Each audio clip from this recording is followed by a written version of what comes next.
आज सीजफायर का जिक्र जो है एक बार फिर किया गया है, लेकिन सीजफायर का असर क्या होगा ये भी समझने वाली बात है, क्योंकि भारत भी कह रहा है कि दोनों तरफ से अनुरोध किया गया, लेकिन सारे बच्चे फिर भी निकल नहीं पाए हैं। उधर श्वेता सिंह भी आपको समझा रही थी कि सीजफायर में भी एक सियासत छिपी हुई है। एक तरफ यूक्रेन को लगता है कि अगर सीजफायर की आड़ में सभी लोग निकल गए तो शहर दर शहर जो है वो दबा हो जाएंगे, और दूसरी तरफ रशिया इनको एक मानवता के आधार पर पेश करके दुनिया से सहानुभूति लेने के लिए लगा है। श्वेता सिंह लगातार हमारे साथ बनी हुई है। श्वेता, आज फिर 4 शहरों में सीजफायर का ऐलान किया गया है, लेकिन एक बड़ी खबर जो उससे पहले हमने पढ़ी वो ये थी कि मानव ढाल का इस्तेमाल करके फायरिंग की जा रही है। अब यह आरोप कितना ज्यादा गंभीर हो जाता है जब हम जंग के आज 13वें दिन पर खड़े हुए हैं?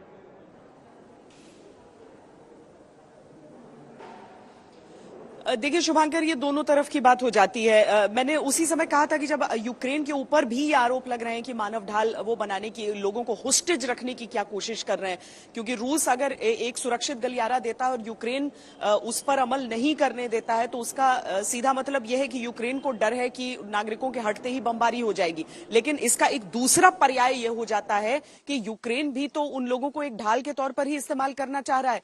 तो इन सारी चीजों के बीच इस बात को ऐसे समझिए कि कल शुभांकर इरपिन शहर के भीतर लोगों पर फायरिंग हो रही थी, स्नाइपिंग एक्शन हो रहा था, मतलब स्नाइपर्स गोली दाग रहे थे। इसमें आप किसी को प्रत्यक्ष नहीं देख रहे हैं।